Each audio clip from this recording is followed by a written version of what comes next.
Perkenalkan, nama saya Ferus Fadila dari 12 IPA 4 dengan nomor absen 06. Pada kesempatan kali ini ataupun pada video hari ini, saya akan membahas materi tentang benzena, di mana saya telah membagi 5 poin yang akan saya bahas pada video kali ini. Yang pertama, pengertian benzena. Yang kedua, sejarah singkat benzena. Yang ketiga, struktur benzena. Yang keempat, tata nama benzena. Dan yang terakhir, aplikasi benzena dalam kehidupan sehari-hari. Maka dari itu, selamat menonton semuanya. Benzena. Benzena merupakan salah satu komponen dari minyak bumi. Untuk pengertian benzena sendiri, benzena merupakan senyawa organik yang berbentuk cairan, yang tak berwarna, dan mudah terbakar. Sejarah benzena. Benzena pertama kali ditemukan oleh Michel Faraday pada tahun 1825. Pada saat itu, Michel Faraday melakukan penelitian menggunakan residu minyak mentah. Struktur benzena. Benzena mempunyai rumus molekul C6H6, sehingga ikatan rangkap pada benzena itu lebih besar dari ikatan rangkap pada alkena. Tetapi ingat teman-teman, bahwa ikatan rangkap pada benzena dan alkena itu berbeda. Dari mana segi berbedanya atau apa perbedaannya? Perbedaannya itu terletak pada reaksi adisi. Pada ikatan rangkap alkena itu mengalami reaksi adisi, tetapi pada ikatan rangkap benzena itu sukar mengalami reaksi adisi. Oke, teman-teman dan ibu, di sini saya akan menjelaskan tata nama benzena dengan satu substituen. Di sini nanti tata namanya itu pada berdasarkan yupak dan juga trivial. Di sini kita dapat lihat benzena dengan satu substituen, rumusnya itu nama substituen ditambah benzena. Nama substituen tuh yang ini, teman-teman. Ada CH3 dan OH. Ini contoh soal ya. Mari kita kerjakan. Ini rumus untuk tata nama yupak. Tata nama yupak yang nama substituen ditambah benzena. Sekarang kita kerjakan nomor 1. Pada nomor 1 ini, soalnya CH3, di mana berarti tata nama yupaknya itu nama substituen. Nama substituen dari CH3 itu adalah metil. Metil dan kita tambah dengan benzana. Dan selanjutnya kita ke tata nama trivial.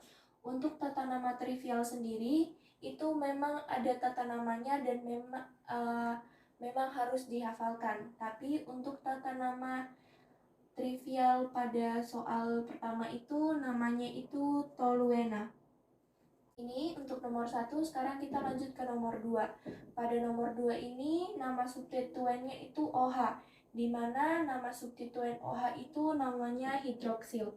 Maka nama yupaknya hidroksil. Terus kita tambah dengan benzena.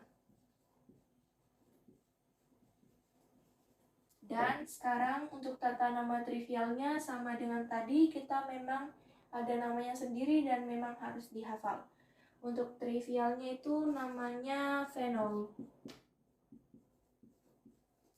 Oke, ibu dan teman-teman, di sini kita sudah ada contoh soal benzena dengan 2 substituen. Di sini sudah ada contoh soalnya. Sekarang ini di sini soalnya ada NH3, ada Cl. Pada penulisan benzena itu kita harus mencari lambangnya, habis itu nama substituennya, baru rantai induk. Kita terlebih dulu mencari rantai induknya. Rantai induknya itu dicari dengan cara prioritas substituen yang paling tinggi. Kalau antara NH3 dan Cl, substituen yang paling tinggi itu adalah NH3. Maka NH3 ini adalah anilina. Rantai induknya adalah anilina.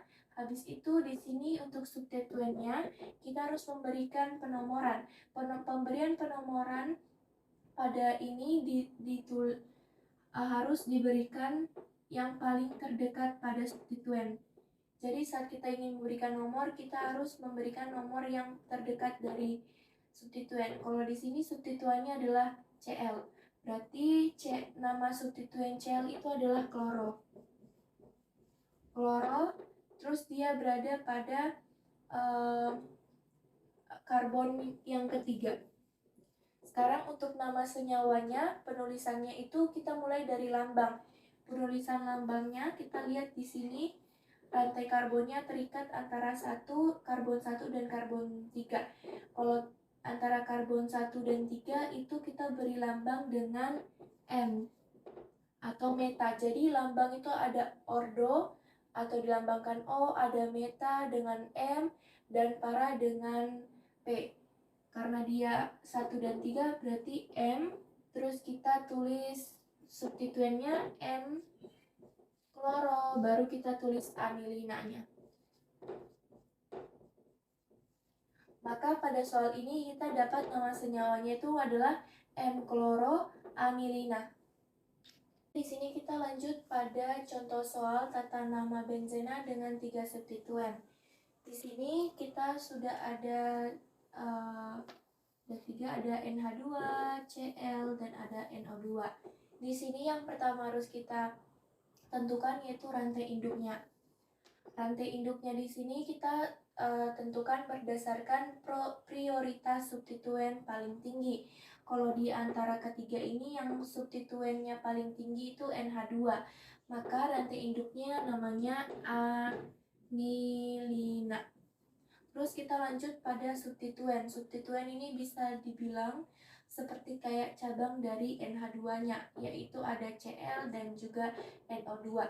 Sebelum itu kita berikan nomor. Di sini nomor 1, 2, 3, dan 4. Jadi substituennya itu berada Cl-nya atau kloronya itu berada pada nomor 2, sedangkan NO2-nya itu berada pada nomor 4. Substituennya ini, nama substituen Cl itu adalah kloro. Kloro dia terletak pada karbon yang kedua. Terus ada NO2, nama substituennya itu nitro. Dia terletak pada karbon yang keempat. Maka nama senyawanya itu dimulai dari penulisan kloro. Kita mulai dari kloro, maka 2 kloro. Terus kita lanjut ke 4 nitro. Dan terakhir kita masukkan rantai induknya, berarti 4 nitroanilina. Jadi nama senyawanya 2 kloro 4 nitroanilina. Di sini kita punya contoh soal benzana pada rantai alkana atau bergugus fungsi. Di sini ini pada sama saja dengan pelajaran sebelumnya, cuma kita gabungkan dengan benzana. Di sini ada soalnya di mana panjang rantai induknya di sini ada 7. Kalau di alkana berarti namanya heptana. Jadi rantai induknya heptana. Habis itu untuk mencari substituennya, ingat penomoran pada benzena itu dimulai dari 1 dan yang paling terdekat, ataupun kita harus menulisnya agar substituennya itu nilainya kecil. Jadi kita mulai dari sini agar substituen ini adalah substituennya, dia nilainya kecil, 1 atau angkanya kecil, 1, 2, 3, 4, 5, 6, dan 7. Di situ kita sudah punya 7, dan di sini kita punya substituennya CH, itu namanya fenil. Terus dia terletak pada angka 3. Maka penamaan senyawanya 3 fenil heptana.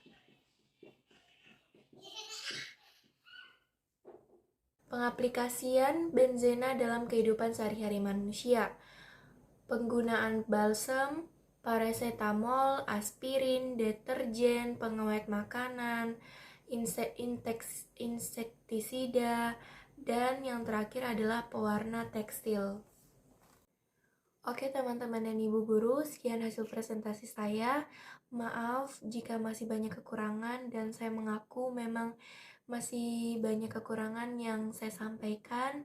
Tetapi saya harap ibu guru ataupun teman-teman yang menyaksikan video ini dapat mengerti apa yang saya jelaskan dan dapat bermanfaat. Dan sekian saja hasil presentasi saya. Mohon maaf dan selebihnya terima kasih.